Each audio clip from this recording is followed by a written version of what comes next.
Morning, darling. So you're scrubbing away again or sanding away again, are you? Is this for your final coat? Yep. Ah, Just to give it a nice key, get rid of any of the lumps that may have occurred. So I'm using 320 grade paper. flip me. That probably got absolutely no grit on it at all then. Yeah, but it's doing the right job. The sort of thing you use on your car on the last coat, I think. Okay, well, while you're doing that, I'm going to take our viewers into a tour, a sort of tour of the chateau underneath in the cave, the cellar, and I'm going to also show underneath the work I'm doing in your salon. So we have the main entrance down through into the cellar underneath, as well as a small stairway inside the chateau down. But this is the main entrance. Excuse the mess, I haven't had a chance to clear up yet. A lot of you would have seen this is the boiler that I put in just before Christmas, just so we had some heating temporary for the moment. It's gone actually really well. We've been really efficient with it, not used it to heat the whole chateau. What's the point? So actually a whole tank of oil has sufficed right through the winter. And in fact, actually, you can see it's got what, 1, 2, 3, 4, almost like 5, I call bubbles on there. We've still got a whole bubble left. So we can treat ourselves to a month's worth of heating. That's roughly what we're getting per bubble. So actually, no, done well. I'm really pleased with that. So at the moment, we don't need to rush sorting out another boiler. Better the devil you know, it's worked. Live with it for the moment. Anyhow, so that's what this room is. This is directly underneath the original kitchen, which at the moment is my workshop. Coming through, we have this lovely, all the doors are missing at the moment, but as I'm going through clearing up down here, I'm finding doors, some aren't in too bad condition. So for instance, if I rush off this one here, reinstated that. Yes, okay, it's not hung perfectly. I'm gonna have to sort a few places out, but it'd be nice to keep the original doors if I can. The doors were missing off this completely. So just some good decent marine ply on there, and I've just boarded it up. I've only opened up just today to get some air in here, or more air in here. And because I want to clear up down here, it's a lot easier to go up through these stairs. But there is the door, pretty certain that went on there, or half the door, should I say, and that is solid. Well, it's not perfect, but it's certainly usable. So I'm just going to see if I can find the other half. So far, I haven't come across it. Now, let's come in here. I've put some temporary power down here just so I can run some lights on PIRs. This is directly underneath Carol's dining room, which I can put a roof on as well, just to hold all the insulation up there. All of this along here has the original slabs, and there's the stones, flagstones, right through here. But as soon as you come away, I think this is maybe actually even where they put the coal, because when we bought the place, there was so much coal in this corner, straight on the soil. But they're the tombstones that we took out of the original kitchen, saved them. They got a good value to them, but I want to use them down here as well. So definitely want to get rid of them. Right, now into the mess. So this is underneath the salon, which I'm working on. There was a few doors that were propped up here. Well, you can see again. All of these doors, not all of them actually, a lot of the doors have like cat flaps at the bottom. They used to breed rabbits in here. I think they were used sort of quite a rich thing to do, is for the pate, etc. So I found old invoices and plans of all the cages, etc. they had down here for doing that. I don't know that much about it, so I won't blag too much, but yeah, that's what they're for anyhow in the doorways. Right, so I'll pan up, and this sort of shows the evidence of what we're dealing with. Now, in this room, we had 2 main beams. You can see I've started taking out one side. So 1 beam, 2 beams. rest of the plates on those, joists across, then we have the flooring, then the insulation you saw me removing, the sand, the dirt, and then the parquet then sits on top of that. I need to remove all of this, so I'm just gonna scan over to show you. So this end, like the other beams have been okay, they're solid. In fact, these beams are solid again. They've been eaten a bit at the top, we'll treat them. But again, you know, they're concrete blocks. You struggle to actually put a screw into them, they're solid. Where I've got a major problem is the other end. So as I pan round, I'll show you. These would sit on that wooden lintel. That is absolutely gone, as you can see. And also, looking up, it doesn't even go in on top of that lintel. So, that's not supported at all, except for the acros in place. And the same scenario over here. Not as bad, nowhere near as bad actually, but again, not happy the fact that it's quite rotten up there, and I don't want to just rely on that. So, a few choices here. Remove the oak. That would be an absolute pain in the butt. Purely the weight, actually removing it out, I had to cut up in bits, but then of course, as soon as I start cutting up in bits to drop it, the whole beam will come floppy, and my concern is the other end of movement. Second option, well, it's the option I'm going with actually, is I'll put a breeze block wall in, a secondary, breeze block wall. So get a good fitting down the bottom here on the floor. I'm going to clear out today. I'm actually, I could just put a breeze block just to support those two across there, but what I'm going to do actually is do a breeze block right away across the whole width of this room here. It'll make it a lot stronger. Obviously, it will support those beams. I will have to acro and bring them up a bit so they're level because they have dropped. And also, it gives me a secondary wall, gives me that cavity as well, which will make it a bit warmer down here. There is an airflow gangway here, but I do have another one, and I can put some airflow bricks in there as well, breeze blocks. It's not needed. That was a later date add-on with a terrace. The other thing I mentioned in the last video is the register plates in here are absolutely immaculate. I mean, they're brand new almost in timescale, which is really surprising. But now I've cleared out down here, I found the old ones.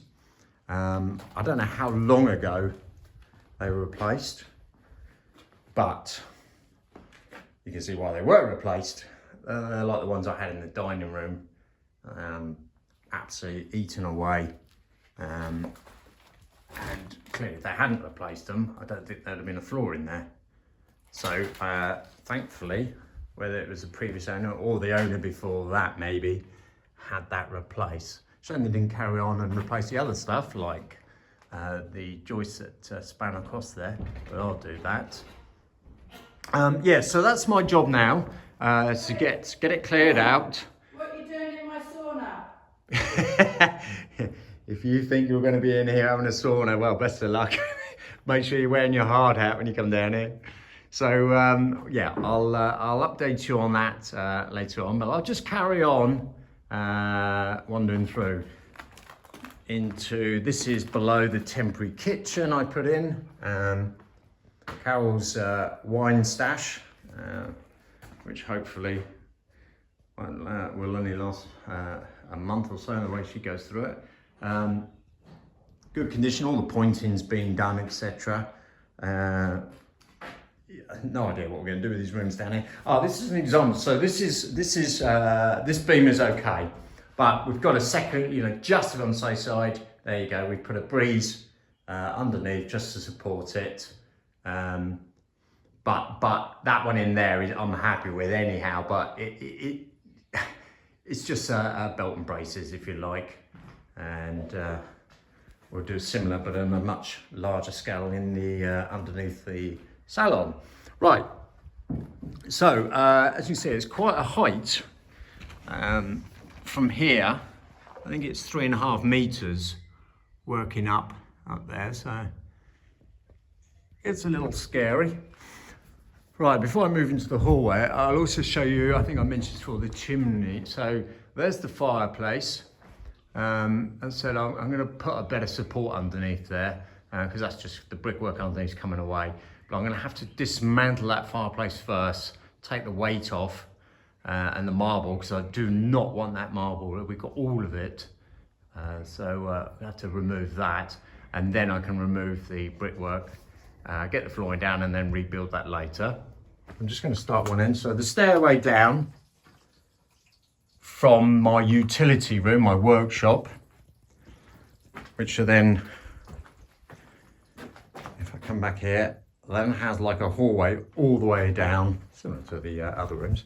Again, this is just all dirt here, but this is where I think I'd like to put the tonnettes, those small tiles I showed you along here.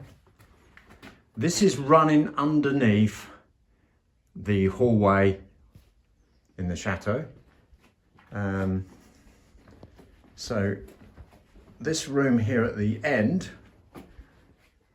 is what they had as the wine cellar. I might have shown this before, but just in case people haven't seen it. And fortunately all empty. But that's what that was. Again, no tiles down here. But it's warm down here. I mean, it's warm. It's cool in the summer. It stays static all year round. So it's bloody cold in the winter down here. It doesn't change up, but in the summer it's really nice to come down here and cool down. Right, so that gives you an update for those viewers who wanted, as you kept asking me to show them the cellar. And I'll crack on now with the floor.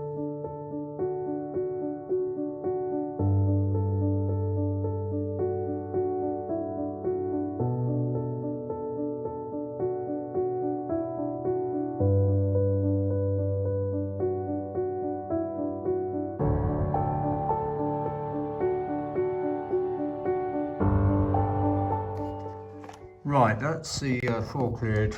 Well, not cleared, but level enough for me to just sort of see what I'm dealing with. One more joist I forgot about, I need to move that. And then I can have a look at the footings over there. I think I have to dig down a bit just to make sure it's solid before we start laying a breeze block wall along this part here. So we're using 200mm breeze blocks. Actually, I might even use 150s actually, as we're doing the full length of the wall. It'll be plenty of support, just put a few returns on there. Supported the chimney breast now, so check that, more than happy with that, which means now I can work happily on top. In fact, I'll probably put an OSB board across there, so I've got a platform, and start dismantling that fireplace. Not really looking forward to that, but unfortunately it has to be done. I did tell Carol we're going to be a month, well, I'm going to be a month down here working. There's no doubt about it, with everything that's got to be done. Once I've got that removed, which will probably be probably my next job, then put the wall in, get a support so that we can get these two major beams up to where they should be on level and solid. Then we can look to take out this lintel here. Now, it's not going to be serving the purpose of supporting the beams, so either side isn't too bad. What I might do is, because obviously it's supporting this part of the brickwork either side, what I might do is just put a block work in, dig out here underneath. As I said, it's not needed, this gangway. So I've got something solid there, and I actually put a supporting wall up underneath to support that. Leave those in there. There's no, they can stay there solid there. And then we're not going to get a drop up here on below the doorway, which will follow suit all the way up. So fireplace first, get the main beam supported, sort out the lintels here. Then we can go back to the floor and start taking the flooring out. The reason I stopped there is because this flooring that's sitting on these rest plates, etc., are actually stopping this beam flexing, which I don't want. I mean, acros are taking the weight of it upwards, but there's nothing stopping it, if you wanted to, swinging left or right. But of course these beams will be stopping that, so they cannot come out for a while now. So a long job. Right, that's made a big difference. No point going mad completely clearing it because I've still got to drop the other half floor. Still going to have to dig down a bit for the footings though, for the breeze blocks that I'm putting in to support the two beams. What is interesting in the floor, I'll investigate a bit further, but on the floor is sectioned off. Actually, it seems to be showing even more so on the camera. They are just timber in there, so obviously at some time they've designated sections for, I don't know, possibly food, grain. I'm sure someone will probably have an answer to it. But there, as you can see now, there's one actually there, even though it's, let me make it a bit more obvious, but I'm sure you can see it. Another one just in front of that bubble wrap, and then another one there. So as I pan around with the light, you can see all the different, where they obviously had some kind of support going up, and it might have even been coal actually, just stored in there, because I can only assume the terrace is an add-on. Don't know date-wise, it's still pretty old because of the granite, etc. But made me wonder if the this sort of window frame, if you like, on the wall just in front of me, not at the back, would just be a coal chute, literally just to pop all that straight in. And I actually do have the same thing under on this side as well. Again, that's part of the terrace behind, so you can just literally go underneath the terrace. But again, I wonder if that was just a coal chute or some kind of chute for something like that. Right, but as I said, so I've got to do some more digging till I get something absolutely solid, and I'll show you again later.